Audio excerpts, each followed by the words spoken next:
हिंदू शास्त्र में सूर्य वर्णन के अनुसार वास्तव में कलयुग को आरंभ हुए अभी ज्यादा समय नहीं हुआ है, बल्कि ये तो कलयुग का आरंभ है और इसका अंत होने में अभी काफी समय बाकी है। कलयुग का आरंभ कैसे हुआ? आज हम आपको इस एपिसोड में कलयुग के धरती पर आने की कहानी बताएंगे। वैसे तो कलयुग के आरंभ से जुड़ी है और कई कहानियां हैं, लेकिन सबसे प्रसिद्ध गाथा के अनुसार कलयुग का पृथ्वी पर आगमन राजा परीक्षित की एक भूल से जुड़ी हुई है। राजा परीक्षित को पृथ्वी पर कलयुग के डेरा जमाने का जिम्मेदार ठहराया जाता है। आखिर क्या थी वह भूल? इसके अलावा और कौन से ऐसे कारण रहे होंगे जिसके चलते कलयुग को धरती पर आना पड़ा? महाभारत की समाप्ति के साथ द्वापर युग की समाप्ति के दिन भी समीप आ रहे थे। तभी धरती पर अपनी भूमिका पूरी कर रहे भगवान श्री कृष्ण बैंकुट धाम लौट गए। तब पांडवों का मन भी इतने हिंसा के बाद धरती पर नहीं लग रहा था और उन्होंने सब कुछ त्याग कर मोक्ष यात्रा पर जाने का निर्णय लिया। धर्मराज युधिष्ठिर ने अपना पूरा राजपाट परित्याग कर अर्जुन को पौत्र अभिमन्यु और उत्तरा के पौत्र परीक्षित को सौंप दिया, जिसमें उन्होंने परीक्षित के सर्व अधिकारों को साथ राजा घोषित कर दिया और अन्य पांडवों द्रौपदी समेत महाप्रयाण हेतु हिमालय की ओर निकल गए। अब धरती पर राजा परीक्षित का राज था, जो भगवान कृष्ण, माता लक्ष्मी, भीष्म और विदुर जैसे विद्वानों की अनुपस्थिति में अच्छे से राजपाट चलाने का प्रयास कर रहे थे। कहा जाता है कि पांडव और द्रौपदी जब हिमालय की मोक्ष यात्रा पर चले गए, तब एक दिन स्वयं धर्म बेल के रूप में, धर्म और गाय के रूप में बैठी पृथ्वी देवी सरस्वती नदी के किनारे एक चोर पर बैठे वार्तालाप कर रहे थे।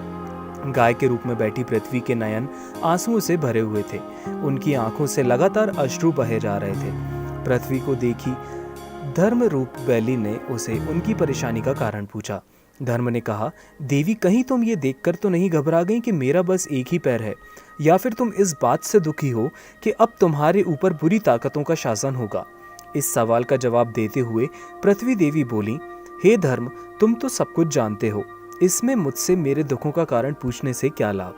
सत्य, मित्रता, लाभ, दया, त्याग, ज्ञान, वैराग्य, ऐश्वर्यकर्ता, कोमलता, धैर्य आदि के स्वामी भगवान श्री कृष्ण के अपने धाम चले जाने की वजह से कलयुग ने मुझ पर कब्जा कर लिया था।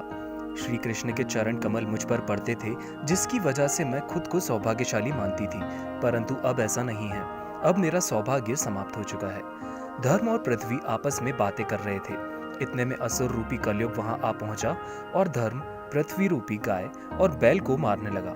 उसी समय राजा परीक्षित उसी मार्ग से गुजर रहे थे। जब उन्होंने अपनी आंखों से यह दृश्य देखा तो वह कलयुग पर क्रोधित हो गए। राजा परीक्षित ने कलयुग से कहा, दुष्ट पापी, तू कौन है और क्यों इस निरपराध गाय और बैल को मार रहा है? तू महाअपराधी है। तेरा अपराध क्षमा योग्य भी नहीं, इसलिए तेरी मौत निश्चित है। इतना कहते हुए राजा परीक्षित ने अपनी तलवार निकाली और कलयुग को मरने के लिए आगे बढ़े। राजा परीक्षित का क्रोध देखकर कलयुग थर थर कांपने लगा।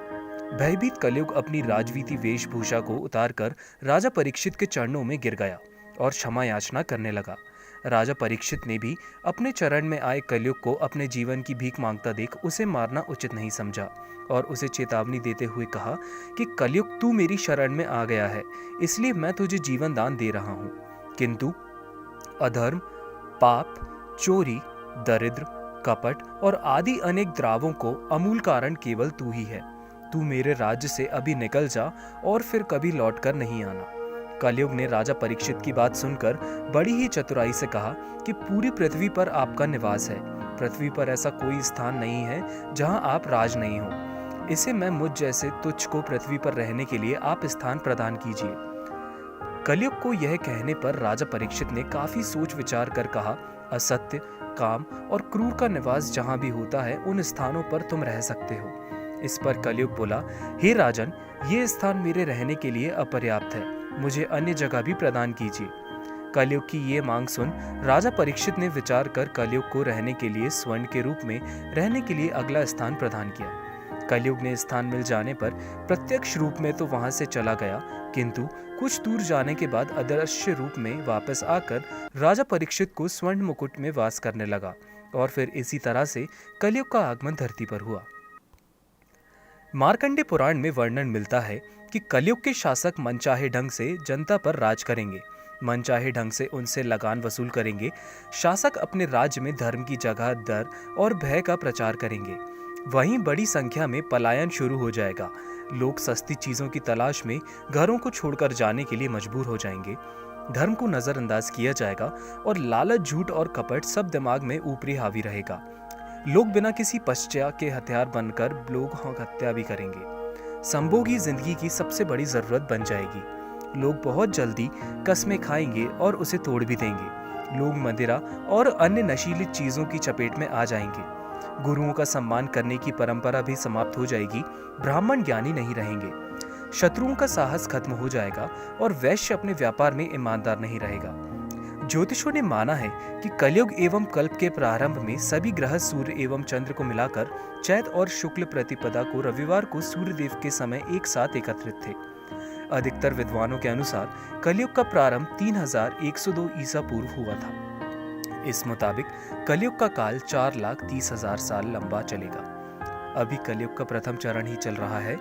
गणना के मुताबिक 5,122 वर्ष कलयुग के बीत चुके हैं और 4,26,882 वर्ष अभी बाकी हैं।